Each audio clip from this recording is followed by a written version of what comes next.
Hey, what's going on, guys? Mike here from Arizona, and I'm here to talk about the proper care of a betta fish. Not so much all of the care that goes into it, but just the housing in general, because there's a lot of misinformation out there, and a lot of it stems from the way that you see people selling them. Now, when you go to your local pet store, say it's PetSmart, Petco, I don't know other chain branches, but maybe it's just a local one that is owned by just a mom and pop shop locally. You might see your betta fish being sold in containers and may think that this is okay. Now, keep in mind these containers are 40-ounce containers, okay?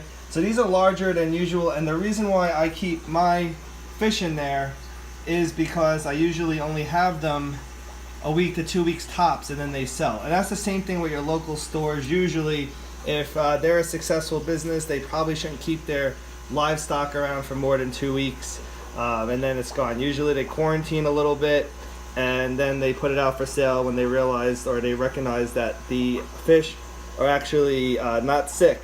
So, as you notice, I have a male crown-tail betta here in a 20-gallon long, which this is way too big, or I should say, this is overkill. You don't need a 20-gallon fish tank for something like this. However, I put this one in here because he looked a little stressed out, and I felt like it was something that would help him out. And he looks like he's recovered quite nicely in here. And why? Because he has plenty of room to swim, because as you may or may not know, these guys actually are pretty active and they like to swim.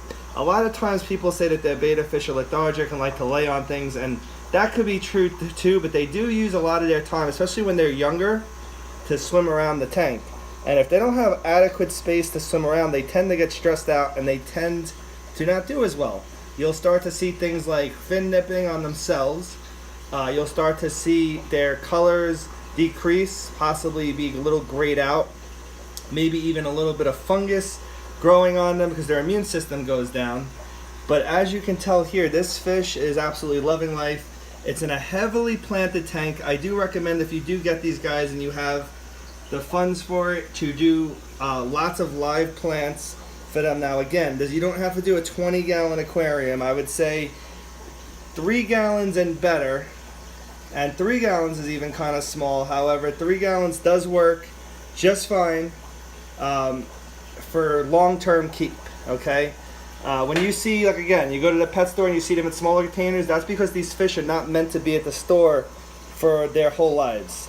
And they're meant to be kept just on display so you guys can come in there, check them out, and buy them. So that's what everybody needs to know. They should not be kept in a small container for long periods of time. And also, that's really important too, is this plants. Now again, what I do recommend though is live plants. I also do not recommend plastic plants. If you can't afford live, go with silk or something else like that, because the plastic plants can tend to, be a little harsh. The betta fish cuts into it, can cut into the betta fish. It could be kind of harsh on their skin. That, a lot of things can happen with the plastic plants. So if you can't do live, do silk. Just put a lot of cover in there because they love it. As you can tell, look at this guy, how vibrant he is, and he feels very secure in his tank. And right now he's pulling flakes down. There's flakes sitting on top of the duckweed. And I put quite a bit of flakes in here because I have tons of snails that I keep going in here. I have these spigmy snails. I also have neorites in here. I have all different kinds of snails in here. I do have an endler in here. He jumped from this tank. But he's doing just fine. Him and the betta fish actually tolerate each other because there's so much heavy plants. Now, that's another thing I want to bring up is you should not keep more than one male betta in a tank because they will fight. However, I have seen it done successfully when you have heavily planted tanks and the tank is big enough. And I'm not saying that you should go out and do that, but I am saying that whenever you want to keep these guys with other fish, you definitely, especially in a community tank, not with other betta fish, but with other fish, make sure that they're not in the line of sight of other fish, or they don't have the line of sight of other fish at all times, because they can become aggressive towards other fish. as other fish can become aggressive towards them.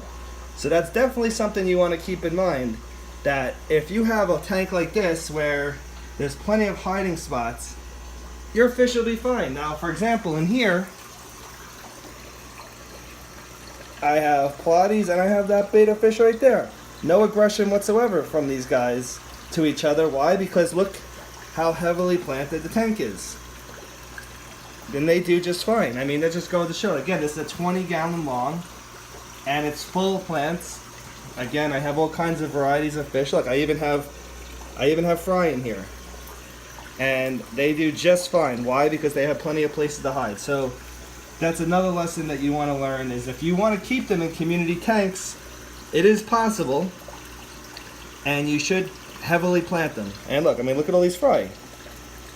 No aggression at all.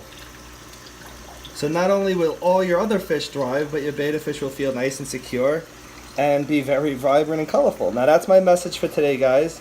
Please comment, please like. If you have not done so, please subscribe, and we'll talk to you later. Have a good day.